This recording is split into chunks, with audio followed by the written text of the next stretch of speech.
Assalamu alaikum students. This is my first lecture and my name is Ahmed Yar Khan. I am here in front of you as your English teacher from the Pakistan Law Academy. Today we will discuss about communication skills and what is communication and components of the communication. This is the subject of the LLB part 2 and the course title is Communication Skills and it's our first lecture. Before discussing about what is communication skill, first of all, I will tell about you what is communication. Communication is basically the share of ideas, emotions, feeling and the message. For example, I deliver a message to you, I deliver a lecture to you, it's mean that I communicate to you. This is the example of communication. And what is communication skill? Communication skill and communication is something different from each other.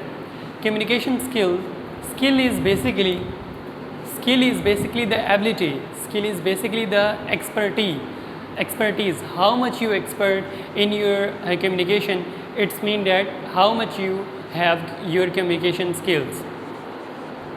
Communication skill is the ability to share or convey ideas, message and feeling with effectively or with clarity, with conciseness. And what is the effective message?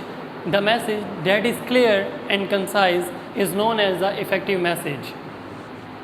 तो it's mean that अगर आपकी communication जो है वो बहुत ज़्यादा clear है, वो कंसाइज है, आप शॉर्ट मैसेज डिलीवर कर रहे हैं और कम्युनिकेशन के पार्ट्स जो हैं वो फॉलो कर रहे हैं, it's mean that you have a guts to communication, you have a skill to communicate with persons. Okay, what is now we are going towards component of communication skills. Here are the component of the communication skills. अगर हम इन components को follow करें तो हम जो है हमारी जो communication है वो effective हो सकती है, हमारी जो communication है वो effective होगी.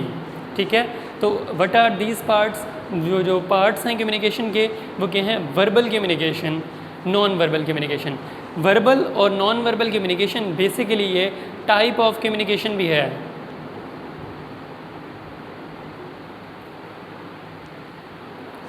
वर्बल कम्युनिकेशन क्या होती है? जो लफ्ज़ है वर्बल वो निकले वर्ब से और वर्ब का मतलब होता है वर्ड. तो it's mean that the type of communication that is through the words, यानी कि जिसमें हम वर्ड्स का यूज़ करेंगे तो वो क्या होगा? वर्बल कम्युनिकेशन होगा. Verbal communication has two main types. One is known as the oral communication and another is known as the written communication. मैं आपसे बात कर रहा हूँ तो इट्स मीन डैट मैं वर्ड परफॉर्म कर रहा हूँ orally. This is the oral type of communication, orally communication. And written communication क्या है कि मैं अगर आपसे बात करूं लेकिन वो किस फॉर्म में करूं? रिटन फॉर्म में करूं. मैं आपको लेटर्स लिख कर दूं, ठीक है, या मैंने अगर हेड टीचर को या फिर अपने प्रिंसिपल को, एडमिन को क्या करना है, कुछ रिक्वेस्ट करनी है, कोई फॉर एग्जांपल कि मैंने लीव लेनी है, तो मैं क्या करता हूं? एप्लीकेशन लिखता हूं. किस फॉर्म में? रिटन फॉर्म में. तो वो किस टाइप की कम्युनिकेशन होगी? रिटन फॉर्म ऑफ कम्युनिकेशन होगी. वर्बल कम्युनिकेशन की दो टाइप्स हैं जो कि ओरल कम्युनिकेशन है एंड रिटन कम्युनिकेशन है. नेक्स्ट हम मूव करते हैं non verbal communication. Non verbal communication ये वर्बल का ऑपोजिट है. जिस तरह वर्बल कम्युनिकेशन में हम वर्ड्स परफॉर्म करते हैं, इसी तरह नॉन वर्बल कम्युनिकेशन में हम वर्ड्स को परफॉर्म नहीं करेंगे. This type is communication is without the words. इसमें वर्ड्स यूज़ नहीं होते. फिर इसमें क्या यूज़ होता है? इसमें हमारे बॉडी साइंस यूज़ होते हैं, इसमें हमारे बॉडी गेस्चर्स यूज़ होते हैं, इसमें हमारे बॉडी पोस्चर्स यूज़ होते हैं. फॉर एग्जांपल मैं ठहरा हुआ हूँ, मैं स्टैटिक पोजीशन में ठहरा हुआ हूँ, ठीक है, ये मेरा बॉडी पोस्चर जो है ये ऑडियंस के लिए, ये स्टूडेंट्स के लिए बहुत ज़्यादा इफेक्टिव होगा. या अगर एक स्टूडेंट बैठा हुआ है और वो अपनी लेग्स को क्या कर रहा है? हिला रहा है, वो अपने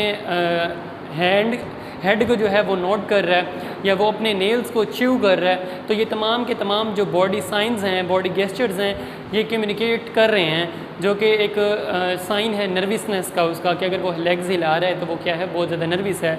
या अगर वो हेड को नोट कर रहा है तो इट्स मीन डैट कि उसको लेक्चर समझ नहीं आ रहा.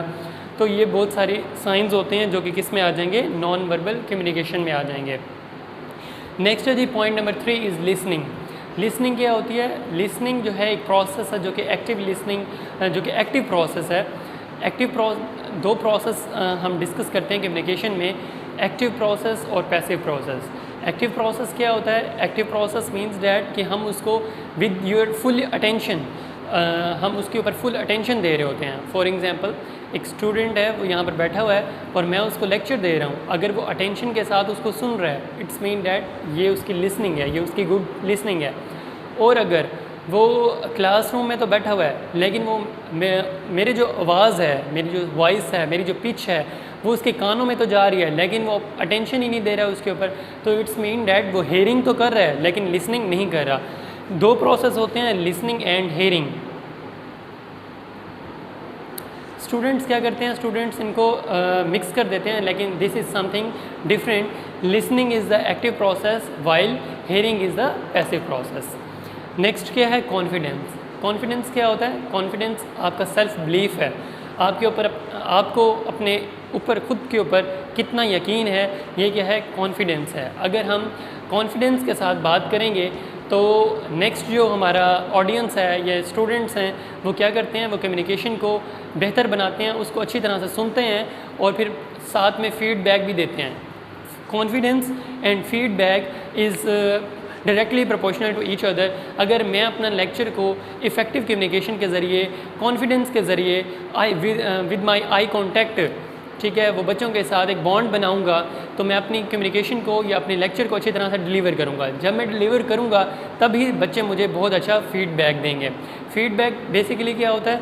फीडबैक आपका रिस्पॉन्स होता है कि आपने जो नेक्स्ट स्पीकर है उससे बात सुन लिया है और अब आप उसको कितना रिस्पॉन्स दे रहे हैं। वो रिस्पॉन्स बताता है आपको कितने % बात जो है वो समझ आ चुकी है। नेक्स्ट जो है कॉन्फिडेंस से आगे बॉडी लैंग्वेज है। बॉडी लैंग्वेज मैंने आपको पहले बता दिया है, बॉडी लैंग्वेज इज़ सब type of the non verbal communication, जिसमें बॉडी लैंग्वेज आ जाती है, बॉडी साइंस आ जाती हैं, बॉडी गेस्चर्स आ जाते हैं। बॉडी लैंग्वेज के ज़रिए भी हम कम्युनिकेशन कर सकते हैं। फॉर एग्जांपल अगर मैं लेक्चर दे रहा हूँ, मैं यहाँ पर चुप करके ऐसे ठहर जाऊँ, ठीक है, और मैं ऐसे बोलता रहूँ तो आपको समझ नहीं आएगा, आप भी बोर हो जाएंगे कि सर हमारे यहाँ पर ठहर के बस बोल रहे हैं, एक ही जगह के ऊपर स्टैटिक ठहरे हैं। लेकिन अगर वही टीचर आपकी क्लास में इस तरह मूव करेगा, बोर्ड के इर्द गिर्द इस तरह मूव करेगा और विद मैं कहता हूँ गेस्चर्स, ठीक है, अपने हैंड्स के ज़रिए, गेस्चर्स के ज़रिए आपके साथ कम्युनिकेट कर रहा होगा, तो आप हेजिटेट नहीं होंगे बल्कि अपने टीचर की तरफ देखेंगे विद योर अटेंशन। तो it's mean that body language जो है वो भी हमारी कम्युनिकेशन को इफ़ेक्टिव बनाती है। नेक्स्ट जो है हमारा पॉइंट वो है आई कॉन्टैक्ट। आई कॉन्टैक्ट क्या है? आई कॉन्टैक्ट भी हमारा कॉन्फिडेंस से ही रिलेटेड है। अगर कॉन्फिडेंस आपके अंदर होगा तो ही आप अपने टीचर के साथ या आप अपने सामने वाले स्पीकर के साथ कॉन्फिडेंस के साथ आप आई कांटेक्ट कर सकेंगे, ठीक है। आई कांटेक्ट बेसिकली ट्रस्ट जो है वो ट्रस्ट का बॉन्ड बनाता है। फॉर एग्जांपल अगर यहाँ पर स्टूडेंट मेरा बैठा हुआ है और मैं उसके साथ आई कांटेक्ट कर रहा हूँ, बीइंग अ टीचर मैं उसके साथ आई कांटेक्ट कर रहा हूँ, तो टीचर और स्टूडेंट के दरमियान एक बॉन्ड क्रिएट हो जाएगा जिसको कहते हैं ट्रस्ट बॉन्ड। और अगर ट्रस्ट बॉन्ड क्रिएट हो जाता है तो स्टूडेंट और टीचर दोनों के दोनों किस में आ जाते हैं? कंफर्टेबल जोन में आ जाते हैं। और जब स्टूडेंट एक कंफर्टेबल जोन में आ जाएगा तब उसके लिए वो लेक्चर समझना बहुत ज़्यादा ईजी हो जाएगा। तो it's mean that eye contact भी रोल प्ले करता है किसके अंदर? बेस्ट कम्युनिकेशन के अंदर। नेक्स्ट है हमारे पास tone and pitch. What is tone and what is pitch? Tone and pitch is totally different from each other. Tone is how your voice sounds. ठीक है, मेरी आवाज़ किस तरह आप तक पहुंच रही है, कैसे आवाज़ दे रही है, तो ये है आपका टोन। जबकि पिच जो है वह है how low and high your voice is. ठीक है, आपकी आवाज़ जो है वो कितनी आहिस्ता है या कितनी ऊंची है, वो क्या कहलाता है? पिच कहलाता है। फॉर एग्जांपल इसमें दो चीज़ें आ जाती हैं, ऑर्डर आ जाता है और रिक्वेस्ट आ जाता है। अगर मैं किसी को ऑर्डर दे रहा हूँ तो आपकी क्या होगी? पिच जो है वो हाई होगी। आप क्या कहेंगे? शट द डोर, ठीक है, या आप कहेंगे क्लोज़ द विंडो। इस तरह ऊंचा बोलेंगे तो आपकी जो पिच है वो ऑटोमेटिकली क्या होगी? हाई होगी। लेकिन अगर मैं रिक्वेस्ट कर रहा हूँ किसी को तो मैं क्या कहूँगा? क्लोज़ द डोर, ठीक है, प्लीज़ शट द डोर। तो इस तरह जो मेरी साउंड है और जो पिच है वो क्या होगी? आहिस्ता होगी। तो जो ये टोन एंड पिच है वो भी बहुत ज़्यादा रोल प्ले करते हैं किसके अंदर? इफेक्टिव कम्युनिकेशन के अंदर। आपकी कम्युनिकेशन स्किल्स के अंदर ये इंक्लूड हैं, पार्ट ऑफ कम्युनिकेशन है। Next is the feedback. Feedback मैं आपको ऑलरेडी डिस्कस कर चुका हूँ, एक दफ़ा दोबारा बता रहा हूँ। फीडबैक रिस्पॉन्स होता है आपका, जो सामने बैठे होते हैं, व्यूअर्स कह सकते हैं, हम ऑडियंस कह सकते हैं, हम स्टूडेंट्स कह सकते हैं, उनका जो रिस्पॉन्स होता है वो कितने % है, उसको कहते हैं जी फीडबैक। फीडबैक जितना ज़्यादा होगा वो हमें ये पता लगेगा कि हमारी जो कम्युनिकेशन है या हमारी जो पॉइंट था वो कितने % नेक्स्ट बंदों को समझ आ चुका है, ठीक है, हमारी ऑडियंस को समझ आ चुका है। नेक्स्ट है जी clarity and conciseness.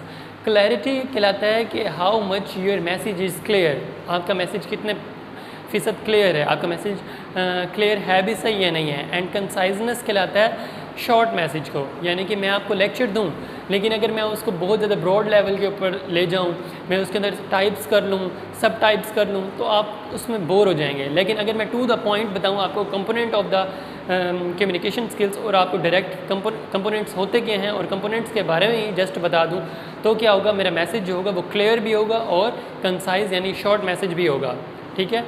This is our first question, जो कि हमारा फर्स्ट क्वेश्चन यहाँ पर ख़त्म होता है, कंपोनेंट ऑफ द कम्युनिकेशन। आज के जो हमारा क्वेश्चन था उसमें हमने पढ़ा है कि what is communication skill and component of the communication skills, ठीक है स्टूडेंट्स। अगर आपको इसमें से कोई बात नहीं समझ आई तो विदाउट एनी हेजिटेशन आप मुझसे कंसल्ट कर सकते हैं, आप मुझसे पूछ सकते हैं। Thank you so much for your attention. अल्लाह हाफिज़।